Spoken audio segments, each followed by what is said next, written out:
हे करुणामयी, हे पतित पावन लाडली जू, बहुत जन्म व्यतीत हो गए आपसे विमुख भय। ये मन, ये इंद्रियां अपनी चाल में फंसाकर, ये माया अपने जाल में फंसाकर ईर्ष्या, द्वेष, राग, क्रोध, मान, नाना प्रकार की वासनाएं इसी में हमें लगाए रखा। अनंत जन्मों से जो गलती होती है वही गलती अब भी हो रही है। उसी को मैं अब भी सुख मान रहा हूं, जिससे हमारा परम मंगल होना है, परम लाभ होना है इष्ट और गुरुदेव से। उनसे हमारी वृत्तियां ही विमुख हैं। और जीव ये समझ सकता है कि प्रभु और गुरुदेव से विमुख होने पर कैसी दुर्दशा होती है। बिना आग के जलता है। परम शीतल माश्रयामी, स्वामिनी जी के चरण, गुरुदेव के चरण। जो संकट है, विपत्ति है, दुख है, नाना प्रकार की समस्याएं हैं, अज्ञान के कारण है। जो गुरुदेव की शरण में, इष्ट देव की शरण में है, समस्त दुर्गुण दुराचार प्रवृत्तियों का नाश इनकी शरणागति, इनके चिंतन से है। थोड़ी देर सत्संग सुन लिया फिर मनमानी आचरण नहीं। जय श्री हरिवंश नरक गति दुर्भर, यम द्वारे कटियत नक्शी के। छोटी सी भी गलती का दंड मिलेगा। एक सेकंड भी जो आपने गलत किया उसका भी दंड मिलेगा। कोई भी हो, जो भक्त है अगर उससे गलती होती है, भगवान का शरणागत है, तो हृदय जलता है, पश्चाताप होता है और भगवान से त्राहिमाम, तो क्षमा हो जाता है। अवसर है। हे प्रिया, जो आपने सत्संग दिया पर हमने सत्संग को स्वीकार नहीं किया।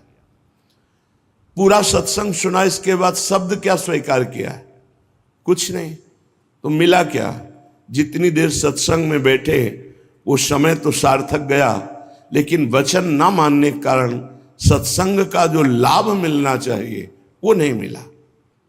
हृदय से प्रभु के सामने रोना चाहिए, प्रार्थना करनी चाहिए, अपनी हृदय की स्थिति स्वामिनी जी के सामने निवेदन करना चाहिए। कभी तो सुनेंगी और जिस दिन सुन लिए उसी दिन निहाल हो जाओगे, आनंद में मगन हो जाओगे। ये जो मन बुद्धि इंद्रियां हैं, यही आनंद से हमें वंचित किए हैं, और यही जब प्रभु में लग जाएंगी तो यही हमारी मित्र हो जाएंगी, यही हमें आनंद सिंधु में डुबो देंगी। जो वृंदावन का वास आश्रय ले लेता है तो वृंदावन अपने प्रभाव से उसके हृदय में ऐसी दिव्य भाव अवस्था प्रकट करता है कि अन्य बाहर जो उपासना पद्धतियां हैं उनसे जो प्रेम का आनंद मिलता है वो बिंदु मात्र हो जाता है। ऐसा उत्तम प्रेम वृंदावन प्रकाशित करता है। पर किनके हृदय में? आगे की पंक्ति में कहते हैं, जिसने झूठे भोगों से अपने मन और इंद्रियों को हटा लिया है, नहीं भोगना इस जन्म।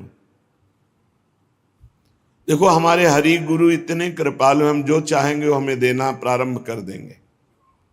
जो इच्छा करियो मन माही, हरि प्रसाद कछ दुर्लभ नाही। पर सच्चाई तो यह है कि हम अपने हरि गुरु से भोग न मांगे, हरि गुरु से अनुकूलता न मांगे, हरि गुरु से लौकिक दुलार न मांगे।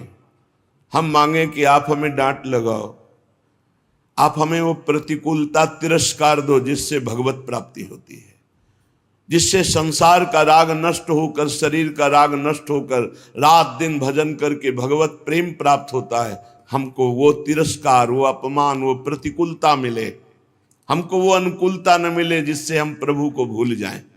जिधर दृष्टि गई बस काम भाव, बस भोग बुद्धि, बस अपवित्र विचार, तो नैवम प्राप्तम प्रभवती। फिर यहां रहते हुए उसको ये अनुभव नहीं होगा। जो वृंदारण्य अद्भुत रसमयी चेतसा काप्यवस्था, चित्त की कोई अद्भुत अवस्था वृंदावन अपने प्रभाव से प्रकाशित करता है।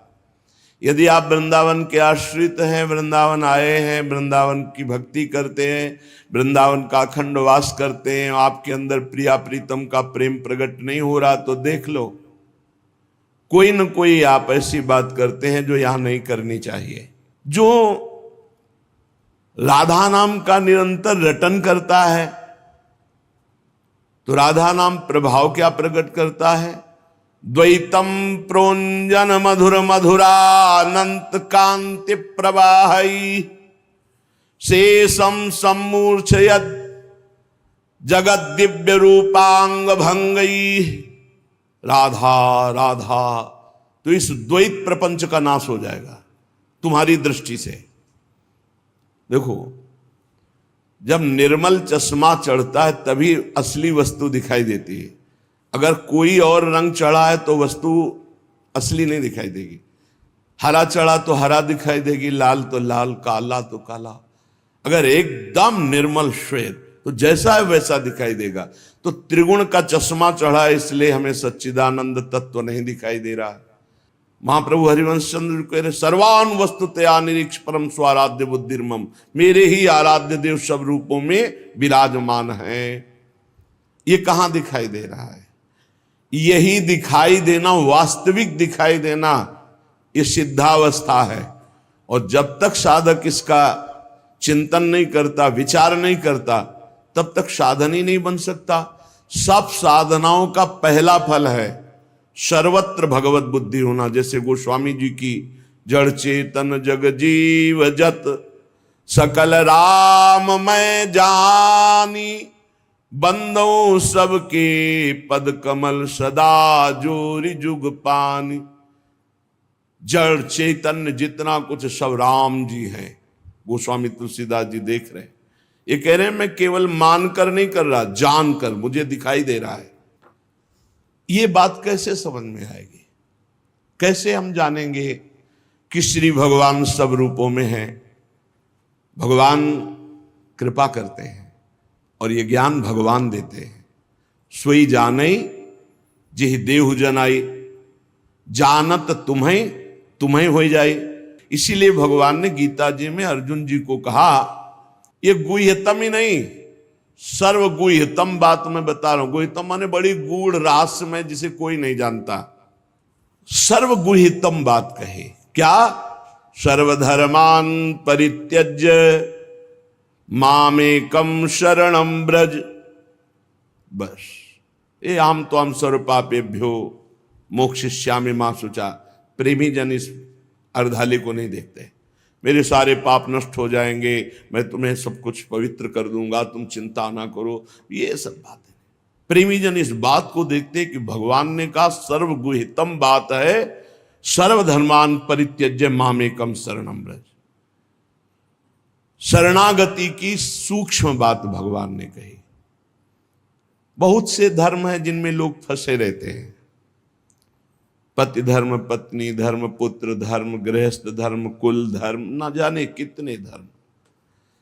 भगवान आदेश कर रहे हैं कि तुम चिंता मत करो। यदि अपना परम मंगल, परम कल्याण और तत्वबोध चाहते हो तो मुझ जगत गुरु की शरण में आ जाओ। सब धर्मों का त्याग, एकमात्र मेरी शरण, हरि शरणम मम। भगवान ने कहा सारा भार मैं लेता हूं। अहम त्वाम सर्व पापेभ्यो मोक्षयिष्यामि मा शुचा। ये मत डरो कि ये त्याग करने से पाप लगेगा, ये त्याग करने से पाप लगेगा। मेरी शरण में आ जाओ। खास बात ये, जीव नहीं आ पाता, किसी न किसी वस्तु व्यक्ति का आश्रय लिए रहता है। वो भगवान की मांग है कि सर्वधर्मान परित्यज्य। अधर्म तो वैसे ही भक्ति से छूट जाता है, पर धर्म का भी त्याग करके परम धर्म सावई पुंसाम परो धर्मो यतो भक्ति अधोक्षजे। जिससे भगवान श्री हरि के चरणारविंद की अहेतुकी भक्ति, अबाध भक्ति जागृत हो, उसे कहते हैं परम धर्म। भगवान कह रहे धर्मों का त्याग कर परम धर्म के लिए मेरी शरणागति स्वीकार करो। अब हम कैसे जिए? तो भगवान कह रहे यत करोषि, तुम जो भी करते हो वो मेरे को समर्पित कर दो। एक एक बात समझ लो। यहां यत करोषि कहा है, ये करो ऐसा नहीं कहा। तुमसे जो भी हो रहा है तुम भगवान को समर्पित करो। पहला काम ये, हम शरण में जा रहे हैं, सर्वधर्मान परित्यज्य, हम भगवान की शरण की तरफ यात्रा कर रहे हैं। यत करोषि, क्या जाता है, तुम जो कर रहे हो, ऑफिस जा रहे हो, नौकरी कर रहे हो, किसानी कर रहे हो, व्यापार कर रहे हो, 8-10 घंटे जो कर रहे हो उसमें बीच बीच में भगवत स्मरण करो और पूरे 8 घंटे भगवान को समर्पित कर दो। कितना बढ़िया साधना बन रही।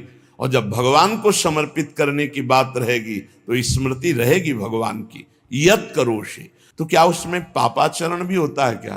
तो क्या भगवान के लक्ष्य रखने वाले उपासक में पाप वासना वाली बातें रहती हैं क्या? इसका मतलब सत्संग सुना नहीं, इसका मतलब सतमार्ग में भी तुम्हारा प्रवेश नहीं हुआ। नहीं तो ये प्रश्न ही नहीं उठता कि भगवत मार्ग में चलने वाले का कदम कुमार्ग में चला जाएगा। भूल न देहि कुमार्ग पाऊं, छोटी मोटी अगर कभी कोई त्रुटि गलती हुई तो पश्चाताप की अग्नि में भस्म हो जाता है। वो भगवान को समर्पित गंदे आचरण नहीं करता, वो प्रार्थना करता है, प्रभु ये त्रुटि हो गई हमसे, हे नाथ इसको संभाल दो, मेरे बस की बात नहीं। वो भी इस तरह से प्रार्थना पूर्वक समर्पित है। यत करोषि और यदशनासि, जो भी तुम्हारी जिह्वा में रसेंद्री में जाए, पानी जाए, भोजन जाए, बिना भगवान को अर्पित किए नहीं जाना चाहिए। अभी शरणागति पुष्ट हो जाएगी। ऐसा खाओ मती जो भगवान को अर्पित नहीं कर सकते, ऐसा करो मती जो भगवान को अर्पित नहीं कर सकते। ददाशी, जो तुम दान देते हो, दूसरों की सेवा करते हो, उसके भोक्ता मत बनो, कर्ता मत बनो। कर्ता कैसे नहीं बनोगे? हमारी वस्तु हम दान देते हैं, नहीं नहीं, प्रभु की वस्तु है। तो दियम वस्तु गोविंदम तुभ्यमेव समर्पय, आपकी दी हुई वस्तु आप इस रूप में आए, आपको दे दिया। ये भगवत शरणागति पुष्ट होने का उपाय भगवान कह रहे हैं। अब ध्यान रखना, अब अपनी कमी की चिंता नहीं करनी, क्योंकि हमने भगवान को सब कुछ अर्पित कर, और कमी रहेगी नहीं। कमी रहती है अहंकार के कारण, भगवत विमुक्ता के कारण। फिर भी आपको संतुष्ट करने के लिए कह रहे हैं कि जैसे हम अपना मकान किसी को दे देते हैं तो मकान में जाले लगे हैं या टूटा है या कुछ भी बिगड़ा है, अब ये सारी जिम्मेवारी जिसने मकान खरीद लिया ले लिया उसकी होती है। वो मरम्मत करवाएगा, वो सफाई करवाएगा। ऐसे ही हम अपने तन को, अपने मन को, अपने प्राणों को, अपने जीवन को जीवननाथ प्रिया प्रीतम के चरणों में समर्पित कर दिया। अब हमको बेपरवाह रहना है इस विषय से। अब हमारा क्या होगा हमको ये चिंता नहीं करनी। अगर चिंता है तो शरणागति नहीं हुई। भगवान का शरणागत जो होता है उसमें ये 4 बातें बहुत जोर से जागृत होती है। सबसे पहली बात, निरंतर भगवान का स्मरण छूट नहीं सकता। नींद आई तो सुसुप्ति में चला गया, जरा भी जागृत हुआ तो मंत्र चल रहा है, नाम चल रहा है, चलाना नहीं पड़ता। क्यों? शरणागत है। थोड़े दिन अभ्यास कर लो, ऐसा होने लगेगा। देखो इतने लोग बैठे हैं, आप सो के उठते हो तो आपका पहला चिंतन क्या होता है? क्या मंत्र होता है? भगवान का नाम प्रियालाल आते हैं आपके चिंतन में? क्या आता है चिंतन? पहला चिंतन। अगर पहला चिंतन प्रभु है तो शरणागति पुष्ट हो रही। सो के उठे, चल क्या रहा है? अगर प्रभु नहीं तो अभी शरणागति नहीं। पहला लक्षण। निरंतर भजन क्यों नहीं होता? इसका उत्तर है आपका कोई अन्य आश्रय है।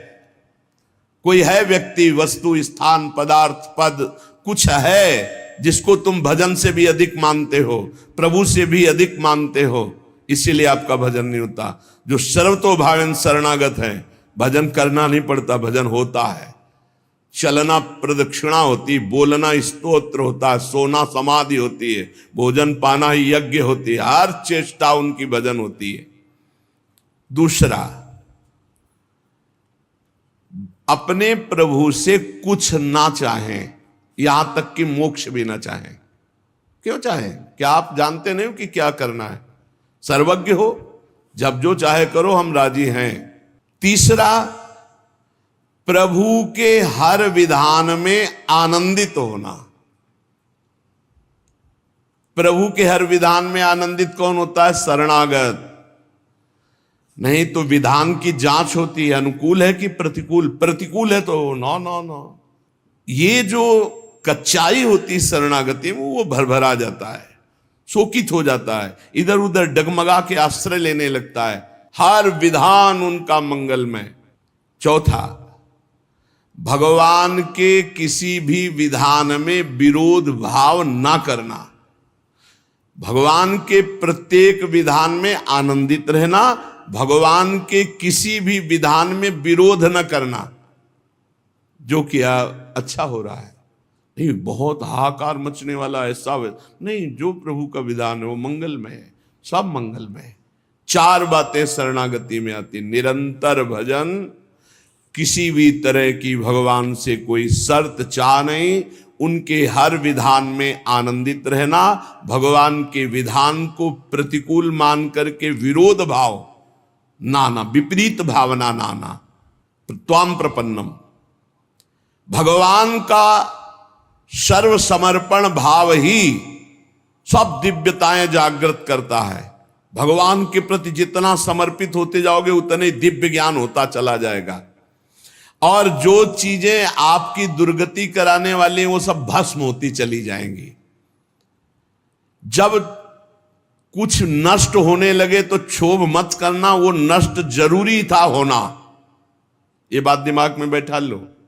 कुछ पकड़े मत रहना, क्योंकि भगवान को जो लगेगा वो हटा देंगे, वो नष्ट कर देंगे। जो वस्तु भगवान नष्ट करे तो जान लो परम मंगल विधान, ये वस्तु हमें भगवत प्राप्ति में बाधा पहुंचा देती, इसलिए भगवान ने उसे नष्ट कर दिया है। जो उपासक भगवान का शरणागत है वो ये देखता है कि सब कुछ भगवान बने हैं। बहुत ध्यान से सुनना, बिल्कुल सत्य बात, सब कुछ भगवान बने हैं। अभ्यास करो इस बात का, जो जो दिखाई दे भावना करो भगवान बने। ये पंखा पहले नहीं था, बाद में भी नहीं रहेगा। बीच में जो दिखाई दे रहा है ये रूप भले ना हो, लेकिन ये है भगवान ही, भगवान ही बने हैं सब रूपों में भगवान। तभी तो प्रहलाद जी ने कहा खंबे में भी भगवान, तो नरसिंह भगवान प्रकट हो गए। पहले ये धारणा करो सब कुछ भगवान बने हुए हैं, जो हो रहा है वो भगवान का खेल हो रहा है, सृजन पालन संहार। इस प्रकार की पहले धारणा हृदय में बद्ध करो, इतनी बद्धमूल हो जाए कि भयावह से भयावह परिस्थिति में तुम्हें दिखाई दे कि भगवान है। पक्का मुझे दिखाई भले नहीं दे रहे, लेकिन भगवान है, शास्त्र कहता है, सदगुरु कहते हैं, आचार्य कहते हैं। ये पता लगाना चाहिए साधक को, कितने अंश में राग द्वेष कम हुआ है, घट रहा है या बढ़ रहा है। साधक अपने मन की स्थिति के अनुसार ठीक ठीक देख सकता है। बड़े से बड़ा सुख आने पर साधक के हृदय में हर्ष नहीं होना चाहिए, अनुकूलता मान सुख, और बड़े से बड़ा दुख प्रतिकूलता अपमान होने पर क्षोभ नहीं होना चाहिए। अकस्मात आपको सूचना मिलती भारी आपका मंगल होने वाला, कोई ऐसी घटना, आपकी मुस्कुराहट में कोई फर्क ना पड़े, आप साधु हो, आप साधक हो, भारी से भारी विपत्ति की सूचना मिलने पर आपके चित्त में क्षोभ हलचल नहीं होनी चाहिए। क्यों? भगवान का संहारात्मक खेल हो रहा है, मन की स्वीकृति का सारा खेल। शरीर में चोट है और मन नहीं चोट स्वीकार किया तो आनंद मगन है, पक्का पक्का। तभी कहते हैं मन को इतना कमजोर मत करो। मन कहां है? कृपा निधान श्री लाडली जू लालजू के पास। अब उनके सुख में मगन है तो मन स्वस्थ है, तो शरीर अस्वस्थ होते हुए भी वो स्वस्थ से भी ज्यादा चटक है, चैतन्यता है, पक्का। हर समय एक ओज रहता है, एक एक अंग में एक अपार उत्साह आनंद रहता है प्रकट में। आप क्या समझते हो? मन का सारा खेल है। जैसे बिल्कुल समझना, सामने वाला विदेशी भाषा में गाली दे रहा है, हमें गाली दे रहा है। कई ऐसी हमारे देश की भाषाएं जो हमको ज्ञान नहीं है, अब वो हमको हमारी भाषा में खूब गाली दे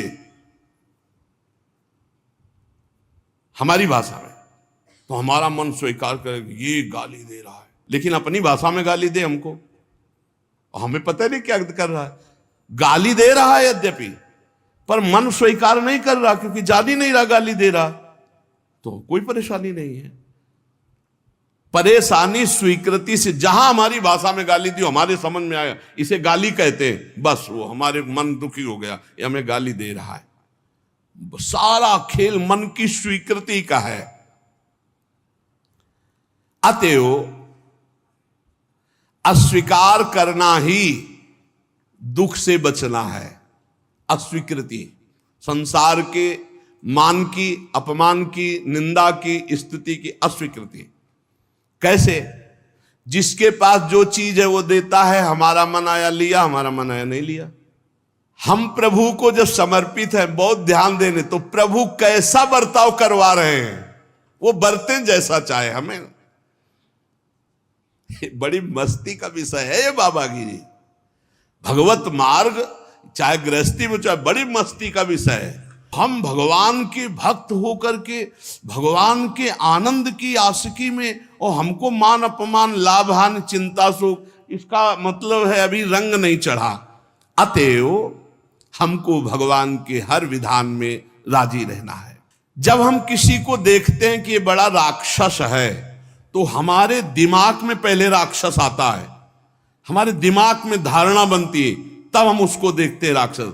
ऐसे हम जब किसी को देखते हैं कि तो भगवान का साक्षात, तो हमारे दिमाग में पहले भाव आता है भगवान का। हमको अपने दिमाग को ठीक करना है, हमें अपनी मानसिकता ठीक करनी, यही साधना है। निरंतर जो मेरा चिंतन करता है, चित्त जब भगवान में लगा हुआ है, तो फिर काम, क्रोध, लोभ, मोह, मद, मत्सर, इनकी गुंजाइश नहीं रह जाती। उपासक जो आज सत्संग हुआ उसको समझे कि हमारे जीवन की साधना का फल है, जितना विक्षेप है वो सब एक साथ अगर आ जाए तो भी हम विचलित ना हो, शांत रहें। इसके लिए हमें शरणागति के लिए यत् करो। शिव भगवान कहते, जो करते हो यदर्नाश, जो खाते हो, जो दान देते हो, जो तपस्या करते हो, वो सब मेरे को समर्पित कर दो। उसके परिणाम में तुम्हारा अहम समर्पित होगा। अहम समर्पित होते ही दिव्य अनुभव भगवान तुम्हें करा देंगे। भगवान की कृपा से तत्व ज्ञान होता है, भगवान की कृपा से प्रेम होता है, भगवान की कृपा से इस माया से हमारा उद्धार होता है। तो जो हम सुने उसका मनन करें। 4 बातें फिर दोबारा सुन लीजिए। शरणागति में पहला सबसे निरंतर अपने इष्ट देव का भजन।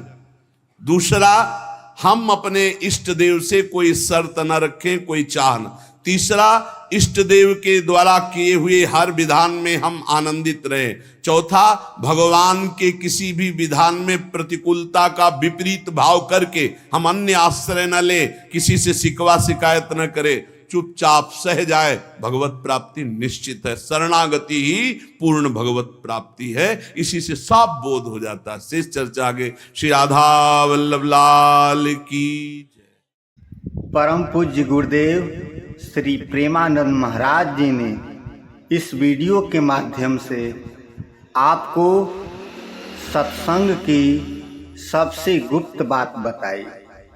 निश्चित रूप से आप इन बातों को अपने जीवन में अमल करके जीवन को एक नई दिशा देंगे। जय श्री राधे रानी माता।